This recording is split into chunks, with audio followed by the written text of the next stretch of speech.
Revenue hasn't stopped happening in today's world. It's a waterfall. What's happened right now is there was an earthquake and the waterfall has shifted, and the folks who are sipping wine on the Titanic are all of a sudden not under the waterfall anymore. And those of us who have started migrating into this human space in our businesses are all of a sudden going, wow, that's opportunity.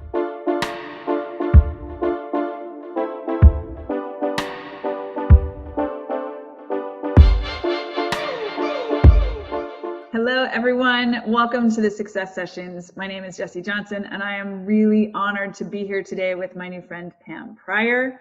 She is a brilliant money expert, and our money mindset mastery is where we connect, but she also brings in tremendous insight and wisdom and experience in the more kind of traditional frameworks that money moves through, in particular around taxes and business loans and things like this. So we're going to pick her brain in all kinds of ways, specifically to support you in using this time of the quarantine and COVID-19 crisis to catapult your business to a new level of financial integrity. So welcome, Pam. I'm so happy to have you here. Thank you so much. I'm thrilled to be here with you face to face. Yes, it's so good. It's so good.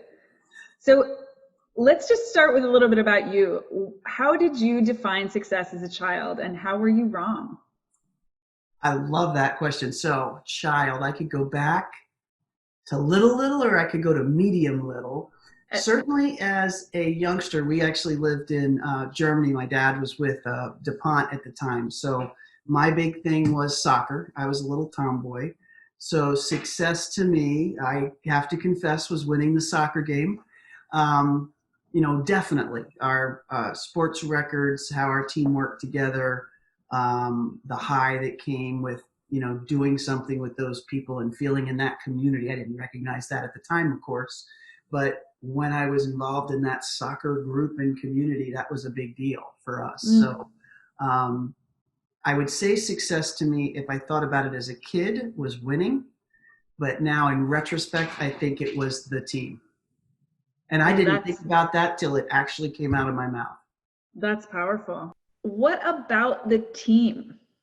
Yeah, it's interesting because I'm thinking about this now this way for the first time. I knew I loved to win. I did all the sports and liked the winning, but the real high was the celebration of the victories, but also the kind of community you get when things stink, because you're not alone in it in that team. I'm thinking about this literally as I say it. So I think it has to do with that community thing. The feeling that you're in something a little bit bigger than just yourself, and that you've got people there to celebrate with, and you've got people there to kind of huddle up with when things aren't going so great. Yes. But I always thought it was the winning at the time. Yes. Well, so how did that change? I mean, I whether it was conscious or unconscious, it had to have changed, or you would be like, winning then and always, and that's not at all what you're saying. Yeah, no, now you're making me think, but I think it's still winning because I recognize that same spirit or that same we're going to beat this thing when I work with my clients. So I get very protective of them. I get very, I call myself the friend in the foxhole, because the whole point is whatever the game is out there for that person, we're going to do our best to ethically, legally, within the rules, win that game. So I don't know that I don't consider it a competition. I consider it, I'm very much of an abundance mindset, but we all have something we're trying to do. And when we do it, that's a win. So I don't know that it's changed, with maybe the exception of the fact that in soccer, somebody had to lose. Yeah. I mean, I think that's not trivial. That paradigm shift is significant. That's what you get for having me think while I talk. I think that is a big change, isn't it?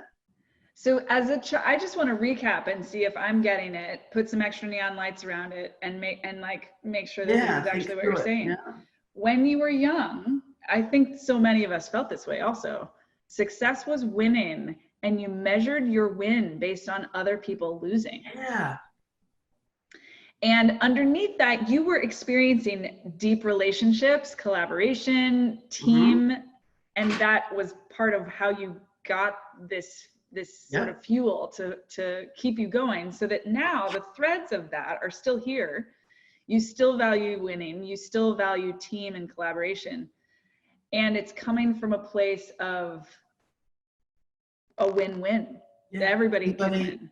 Yeah, there's not somebody and in fact, never with a client does the winning have to mean somebody else is lost. It usually means some downstream set of people have also won. Right. Or upstream, depending on, how do you measure winning now? If it's not based on other people losing? I personally, in the business, I measure winning very simply.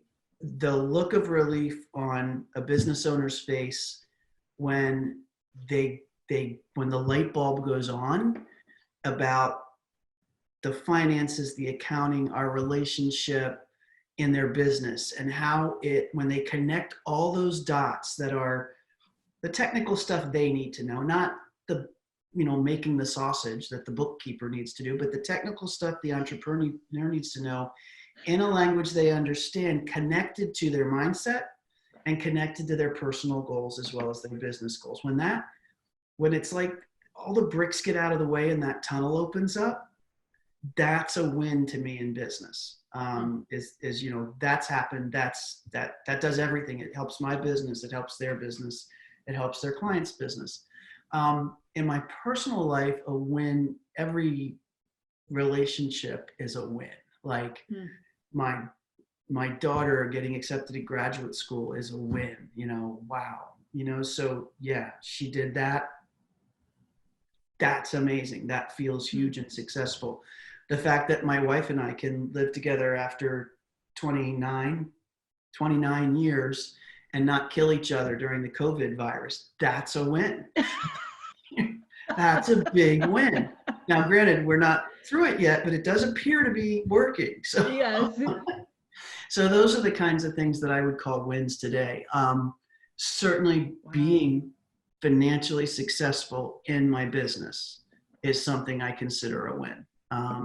No questions asked. And I set goals. If I achieve them, it's a win. If I don't, I need to adjust and figure out why.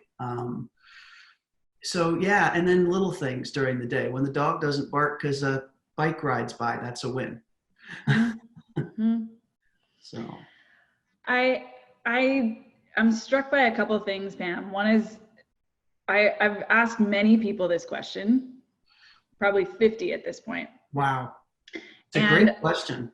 And I love the question, and everybody's answers are different. I think they're all very relatable. It's not like I haven't heard anyone say something that sounds crazy to me, but I think you're the first person to actually really explicitly emphasize relationship. That your relationship to success then and now is so connected to other people, and your experience of connection to those other people, as well as really celebrating their successes. Mm-hmm. So I think that's remarkable and very special. It's also interesting considering sort of the stigma of the career I chose, which is accounting. Yes, I agree. It's exactly the opposite. Right. You're a numbers person, and inside that, underneath that, your value system is such that the reason you're so good at what you do is because you care about people. I think that's true. I don't know how you could be really good at what you do if you don't, but I get that there are a lot of people, there are a lot of businesses out there where those dots may not be connected. And I've been really blessed. So I was in corporate for 25 plus years, and just was blessed with amazing leadership throughout. Like I worked for the coolest people, and inside huge companies, Fortune 5 company that, where there were these traps of just awful people. I was blessed with amazing leaders. And it's funny because at the time, sometimes the lessons I learned were hard, but now I see myself using them in how I deal with entrepreneurs now in this space too, because it's all so relevant. And the one thing I was taught very early on, it just got so embedded in me, was it's not what you do, it's how you do it. And I had a leadership team that did not reward you just for what you did. If you did great things and you were an ass, you got a bad rating, period. Mm-hmm. If you did okay things, but you were a really good human, and I know that's hard to evaluate, but they figured it out based on behaviors that they expected. You got rewarded accordingly, and that just and then it proved itself out. Mm-hmm. You have relationships with people, things go better. Like, yes. Wow, surprise, yes. You know? Well, and just to go back and give, I don't mean to throw everybody else under the bus. I think you're right that relationship is a cornerstone of any successful business. And it's not everyone's number one. It's just that's not, true. And I think true. That's what I want to emphasize about you, both for those that are listening, and I think also for you, that it stands out, It's interesting to hear it reflected back. I don't spend a lot of time doing that self-reflection part, which is just part of the personality. But, in corporate, I remember saying to myself a lot, I know things can be done the right way. Like when we ran up in corporate against just, stupid executive decisions that were all profit-based or quarterly reporting based in public companies. And I still work with a couple of large companies on the board now. So I still see some of this. I used to say, I know business can be done right. I know business can be done right. And then only since coming out in, really giving up the corporate life for working with entrepreneurs and meeting people like you and Archangel and Chris and Angela and all of these amazing humans, have I realized that, business can be done right. And part of what I think's going on right now is revenue hasn't stopped happening in today's world. It's a waterfall. What's happened right now is there was an earthquake and the waterfall has shifted. And the folks who are sipping wine on the Titanic are all of a sudden not under the waterfall anymore. And those of us who have started migrating into this human space in our businesses are all of a sudden going, wow, that's opportunity. I think there's going to be a massive change to the good in how people do business as a result of this. And I kind of got on a pedestal there, but that's really been resonating with me. The whole waterfall imagery. Yes. And, I think this is a good thing for the economy long-term. I know that it is horrible for people individually right now. And I do not discount that. There are people without money who can't put food on the table. There are wonderful things happening from a charitable standpoint, but that's not necessarily getting to the right people. So there are people dying, and there is no way to minimize that. All I can do is feel that pain, but then still step back and say, we're going someplace important here. And it doesn't mean bad people are dying and good people are living. I don't mean that at all. I don't hear that. Believer. Yeah. But something's shifting. Yep. And one of the really quickly, and then one of the things I'm encouraging people to do is you absolutely still charge for your services in this economy. This economy needs money to flow, right? The big problem we have right now is that the brakes went on and people stopped spending money. If we provide services that are of value and can get that money to just start flowing again, this thing turns around. The engine starts going, and guess what? It's going in a new and better direction. Yes. So we have the opportunity to turn the train, which you never do, or we've never had. Like if you remember the crash in 2008, we had to just keep going in the same directions. Fund the banks, fund the banks. Yeah. Now it's different. I mean, Congress just made a decision in a week together. Yes. The world's changing. The world is changing. Anyway, that's my little soapbox. Sorry about that. I didn't mean to do that, but I love your soapbox, Pam. That's what we're here for. I think it's people need to hear. They need to hear from someone like you who both. I mean, whether you meant to or not, I actually think you didn't mean to, which is part of what makes it so earnest and relatable.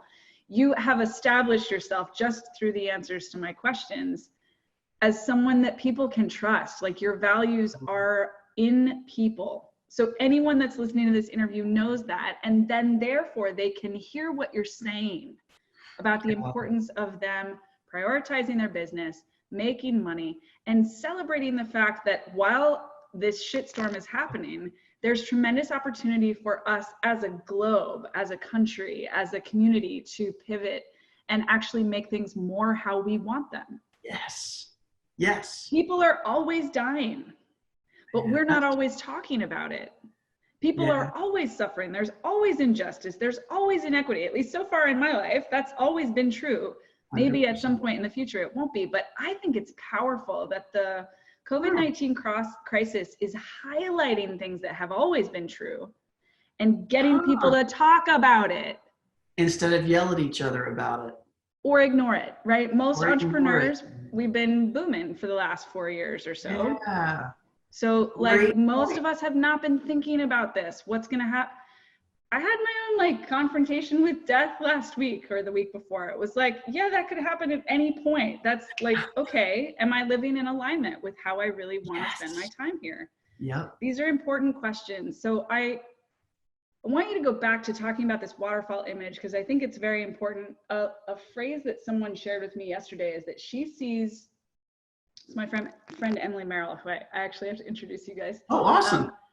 She was pointing to the resistance to charging, or the resistance to thriving, that she's seen in some of her community of entrepreneurs as survivor's guilt. I can see that. So I would love to, I want people to hear you talk about this more. Like, why, I agree with you, but tell us more about why it's so important to charge for what we do, to make money during this time, to say yes to the opportunity and move our buckets or whatever to the new waterfall. I guess I can't speak for anybody else. Personally, I see it as an obligation. So it's how I always talk about pricing, as ironically, but I have this thing that's of value that I can give people, and I can choose not to give it to them. And they can take 3 or 4 times as long, spend twice as much money, and end up in the wrong spot. And yet I'm sitting here with this gift that I could give them for less than that in half the time, and ending up at the right spot and set up for however long to stay in the right spot. And I thought about that, and I can remember who gave me that thought the first time I got it, but I said it's an obligation to do this. And I love it, right? So why would I hide it under a barrel? The other big thing around charging versus not charging is I have a responsibility to the economy to, in my opinion, to provide as much income as I can for as many people as I can in a way that provides support to the clients that adds value to them. So in a way, I'm making money for my clients. I'm making money for employees. If I just sit there and do it for free or do nothing, I'm not living up to my obligation to society. Call it capitalist, call it socialist, I don't care what you call it. I've got an obligation to kind of be that vessel.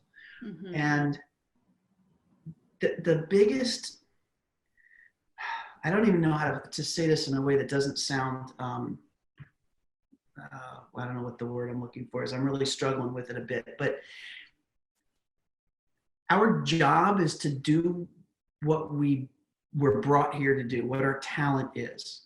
And in a community, we have to share those talents to survive. In the old days, it was done by barter. Now it's done with money. It's not, money's not evil. Money's not a new thing that creates corruption.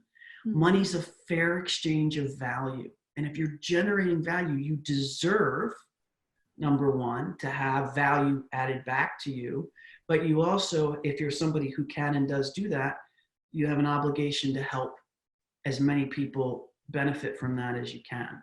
I know that took a lot to get out, but I hope it made sense. It's really important. I agree with everything that you said. I feel a little vindicated too, because early on I felt that, like, as soon as it sort of seemed clear, like, oh, there could be an economic crisis, like that, I wasn't even paying attention to the virus at first, right? It was like, this is happening on the other side of the world. This Yep. doesn't touch me. And then there was something that changed. It was like, Boom. oh, That's I'm in me. this world that everyone else is in, and we're in this together. Okay, I'm listening.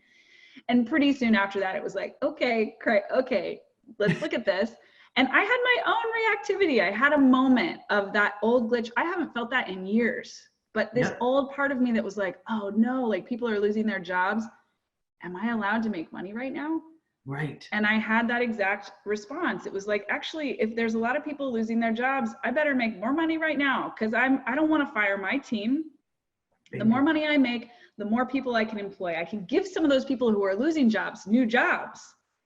And P.S. Like, what a cool opportunity we have. A bunch of people are losing jobs that they hated. Like, and we have the opportunity to provide them new ones. Yes. I love it.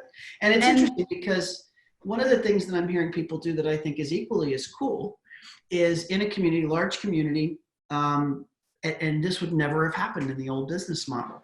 They're actually talking to people and saying, look, I know you can't afford this right now, but you're in my community. I'm not letting you out.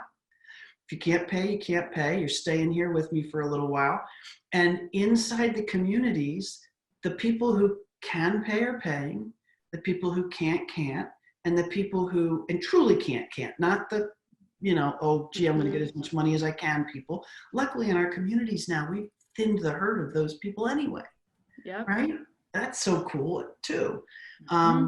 So I love that as well. In fact, one person said, I'm not letting anybody quit right now, no matter what. They can call me and say they can't pay, but I am not letting them quit. And I'm going to love on them like there's no tomorrow while I'm here. And that's brilliant, because when the fog lifts and you've helped them, they're going to be right back as full paying clients. And in the meantime, going out there to get new clients is nothing to be ashamed of, because you're able to help them. Yeah. And I struggled with this. So I'm sounding all together on this, right? But I struggled on this, the same thing. I can help people get their PPP money, get their EIDL money, know how to use it, know how to document it, and have a cash flow forecast that gets them through next 90 days. And I'm like, oh, well, I should just give that away. Well, I give a lot of stuff away. There is everything out there that I've put out there that they could grab and go do it. But some people just want the guide and want the hand.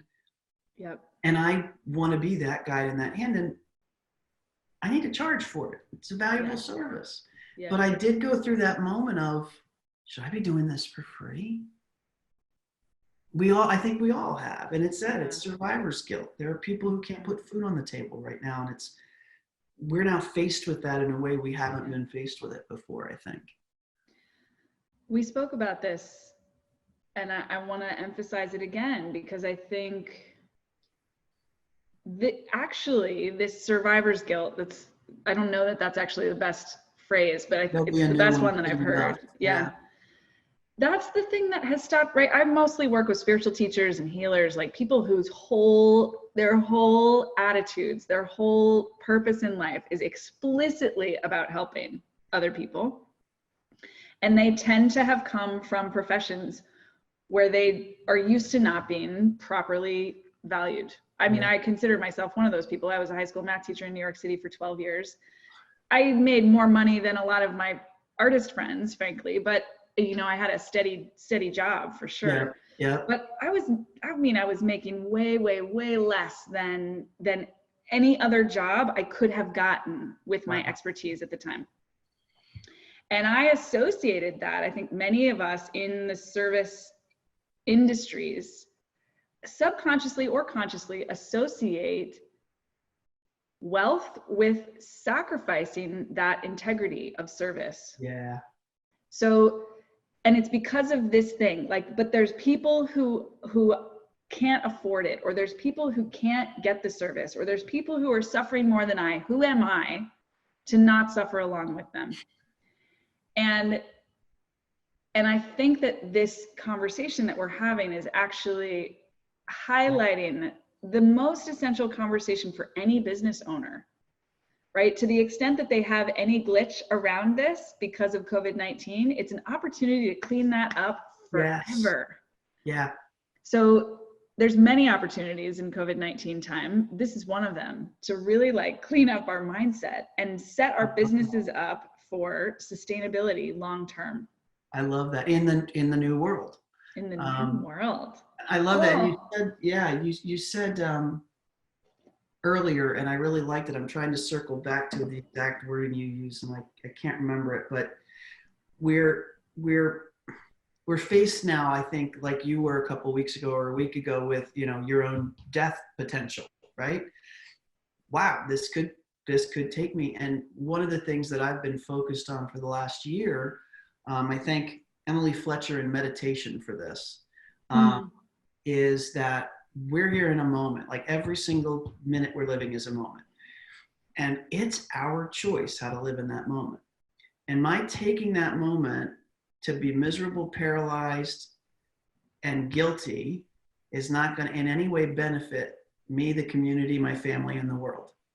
Whereas my taking whatever that moment is and being absolutely thrilled to be living it and maximizing it is what's going to fulfill me, take care of my family, and help the community. So that's where I keep circling back to. It's so beautiful. Thank you for saying that. Like I said, I credit meditation, and I never thought, I'm one of those people who said, I can't meditate. That means sitting still for 2 minutes. Now, if I don't do it twice a day for half an hour, I feel like that's what age will do for you. That's wonderful. I love that you brought that in. That's everyone listening is going to appreciate that. So awesome. I would love to get a little more concrete with you about two things. One is anything that people should be doing right now that you like, any advice or suggestions that you can make specifically. I mean, here we are, we're recording this interview on April 9th. So we're in the middle of this crisis. What should entrepreneurs, whether they're new business owners or they've been in business for a long time, be thinking about? And kind of including, because I know you have this in mind, like how to use this time to set up for long term. So it's not just crisis response. It's also like, what are the sustainability pieces that you would suggest? And of course, include scheduling time with you in this conversation. So, yeah, so I'm going to do kind of two separate answers on that, but it's all focused on cash, because that is the fuel of any business. So if you're an entrepreneur, and if you're anything other than a hobbyist, then this is important, because there should be cash in your machine in order to run a business. So the first thing I want to focus on is conserving cash. So if you have rent, if you have a mortgage, if you have a utility bill, if you have a Wi-Fi bill, if you have any monthly bill and you're having trouble paying that right now in your business, and quite frankly, personally as well, call whoever it is that you owe that bill to, including credit card people, because a lot of entrepreneurs are in credit card debt. Call whoever it is that has that thing that you owe and say, hey, look, I've been heavily affected by COVID. I don't have the money right now to do this. Can you help me? Some of them will say yes, and you'll get a little bit of a breather. I don't know which one's for you. It might be your landlord. It might be your credit card company. You might be all of them, but you can get some personal and business relief from regular routine monthly bills. I know a guy who called like all of their software providers, like those people we use all the time, like Zoom and Kajabi and all. He called every single one of them. 8 of them out of 20 is a bigger business. 8 of them out of 20 gave him a 3-month freeze on paying. So make those calls. So conserve cash right now is the idea. The second thing is, where can you get some cash outside of your normal revenue stream? First of all, I suggest you look very hard at what you do and how you do it, and think about how you can adapt what you do to the new reality. There are opportunities everywhere. I was just talking to a guy today who's a video production company, and he understands a lot of technical stuff. And I said, so what can you do now that you couldn't, that would get some business that you wouldn't necessarily have focused on yesterday? And he had a whole list of ideas. I'm like, go do that. So that's the second thing. But the third is there are funds available from the government right now. I'm going to talk about 3 of them. The first, and every business owner should do it, whether you're a sole proprietorship, a LLC or an S Corp or a C Corp, file for an EIDL loan. EIDL, and that stands for something I can't remember, but you go straight to the SBA page, sba.gov, follow the links, and file for it. It's a 2-page application. They could not have made it easier for you to fill out. Honest to God, unless I they will filled just it out. say, I just filled it out, and I was a math teacher. I am a numbers person, and I still resisted doing this application because And there are only 2 numbers on the form. there's only 2 numbers on the form. It took me 8 minutes. Yep, there are 2 numbers on the form. I procrastinated for a week. It took me 8 minutes. There you go. Don't procrastinate. This couldn't be easier if they filled it out for you, put it in front of you, and said sign it. What that does is no matter what, it gets you in line for a $10,000, what they're calling in advance. Okay, so hold that thought. The thing you need to know about that $10,000 is no way under any circumstance do you ever have to pay that back. That's free money to you. Okay, so hold that thought. The second thing you're probably hearing everybody talk about is this PPP loan. This is the one where there's so much trouble. Like, things change every day. Banks are confused. The SBA is confused. Everybody's confused. But here's where we stand with this today. PPP loan is called the Paycheck Protection Program, administered by the SBA. What that means is any bank can lend you the money that's part of this program. We'll talk about that in a minute. And the bank never has to worry about whether you can pay it back or not, because it's what's called SBA backed. So what this means is if the bank hands you money and for whatever reason you can't pay it back, the SBA is guaranteeing it. They'll pay it back. Okay, so in this particular case, they have a very strict formula. It's my staff outside. They have a very specific formula for how to calculate how much you can borrow. That formula sounds so easy. You take your payroll, you take the average payroll over the last 12 months, you multiply it by 2.5, that's how much money you can borrow. The reality is it's not that simple, because some banks are allowing you to include in your payroll number 1099s, even though the legislation specifically says you're not supposed to. Some people are allowing you to include owner's draw that you didn't pay through payroll. Some are not. So there's kind of chaos out there. The other thing that's happening is because this is so mucked up, a lot of banks are only letting people that currently have accounts with them file for it with them. And you can only go through a bank to get these loans, unfortunately. However, there is a list of lenders that, God bless her, my EA has gone through and checked and made a list of every lender who will lend without requiring you to have an account there. So I'll make sure, Jesse, I get that list to you. That's amazing. The thing with that is some of those are changing like overnight. Like, right. So like one that was there on Tuesday, when somebody tried Wednesday, they're like, we can't handle it anymore. The place to go, if you have an account with them, the winners in this whole thing, and this will resonate with what we were just saying, is the small community banks. The small community banks are like, you need the money, here it is. We'll work it out with the SBA later. The big banks, and I talked to a guy who knows some folks in the SBA yesterday, and he said the big banks are like, we are not going to do this until we have it signed, sealed, and delivered by the SBA in blood and blah, blah, blah. Little banks are like, my business partner needs help, here's the money, I'll work it out with them later. So I know I'm switching from my big bank, Wells Fargo, I might as well say it, to a community bank the minute this is over. The minute this is over, I'm going to move my personal and my business stuff to community banks. And I think that you're going to see a trend in that, because entrepreneurs right now are furious. Yes. Because Congress, of all people, passed legislation that was bipartisan. And now the banks and the regulatory system are gumming up the works. It's like they threw this money and it just smashed into the wall and dropped to the floor. Wow. Instead of getting through to those of us that need it in order to keep the economy. Anyway, another soapbox. So that's the second thing. EIDL, PPP, definitely do those too. So the point of the matter is, once you get that money, the PPP is a loan. However, if you use it for specific things over an 8-week period after you get it, those specific things being at least 75% of it has to be payroll. Again, in this case, we think it does include 1099. How's that for a little twist? And then the rest can be, you can use it all for payroll, but the rest can be used for rent, utilities, mortgage, business mortgage, and payment of interest on existing debt that you have. If you use it for all those things, then it's all forgiven and you never have to pay it back. So let me just give you one quick numbers example very fast. You file for the EIDL, they hand you $10,000 in cash. Theoretically, in 3 days, that's not happening.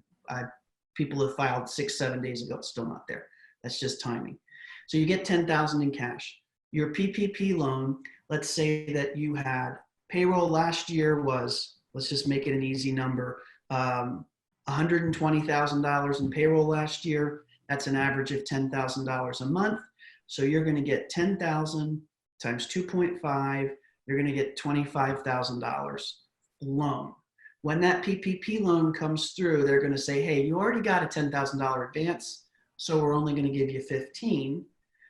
But if you use this 15, now 25, all on these things, you never have to pay a penny back. Even if you use it on other things, you have after 6 months, there'll be a 2-year loan term and it's 1% interest. Mm-hmm. So it's the best money in the world you can borrow. So to your point about using this time to build, I have never been able to tell an entrepreneur, hey, you have $25,000 at 1% to build your business. Great time to take that money and start, even if you don't do existing payroll, if you totally have to shift the type of people that you're working with, you can use it to do that and get to under the waterfall with this money. That's so powerful. So those are the 3 things. Talk to anybody you owe money to. If you're in trouble, talk to anybody you owe money to, get a reprieve, EIDL, PPP.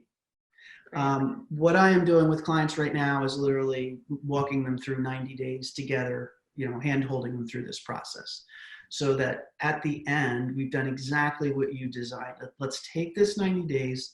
This is fantastic timing for every business because every business is going to shift a little bit during this. Mm-hmm. And let's focus on this thing you hate.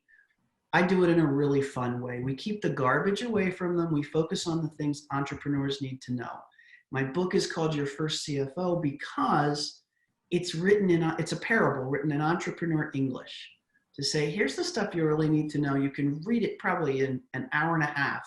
Mm. And even if you fall asleep when reading like I do, 4 nights and it's done. But I'll give folks a free link to that too.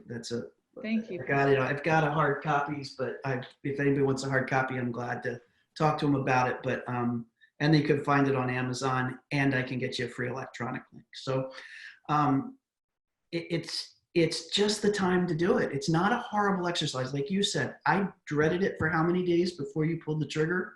Yep. And then that application was easy. I promise you, as easy as that application seems to how long you dreaded it, is how unbelievably refreshing it is to get a non-geeky bookkeeper accountant to work with you on the finances in your business.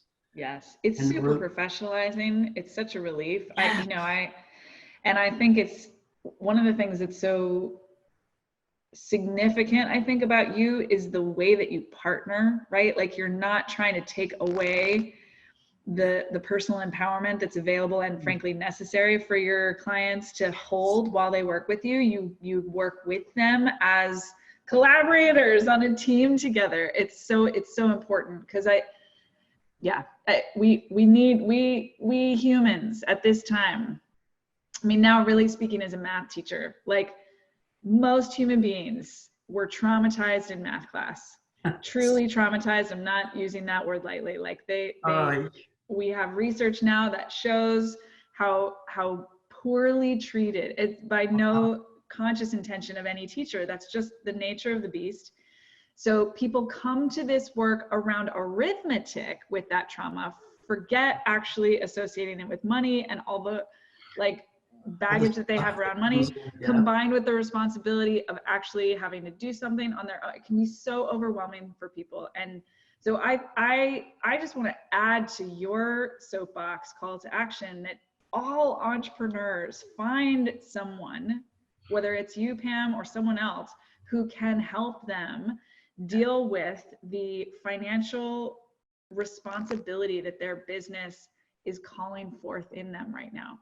So true. And to add to that, I would say that all successful entrepreneurs have done it. have Yes. found that place where they understand what they need to know about their finances. Because the thing that holds a lot of people back, I've actually narrowed it down to 4, but the biggest one of the 4 is there's this shame around money. So there's this, I don't want a bookkeeper because they're going to have to see how much debt I'm in. Yeah. I don't want a bookkeeper because they're going to have to see this. When I'm on stage talking to people, what I say is, look, I want you to think about the most embarrassing thing you've done in your business finances right now. And everybody kind of takes them in. And I go, now I want you to look to your left and your right and recognize that every single person in this room just did the same thing. Whether you see them as a $10 million success or you see them as just starting off and having no idea what they're doing, we all have that story. So let's just put shame off to the side. We don't need it. Yep. And it's everybody's done it. For some reason with money, people think they're the only one that's ever done the stupid thing. Yeah. I've done stupid things. Yep. All done stupid money things. But the point isn't to beat ourselves up about having done the stupid thing. Going back to the living in the moment is, this is my situation right now. I'm going to be really happy with it.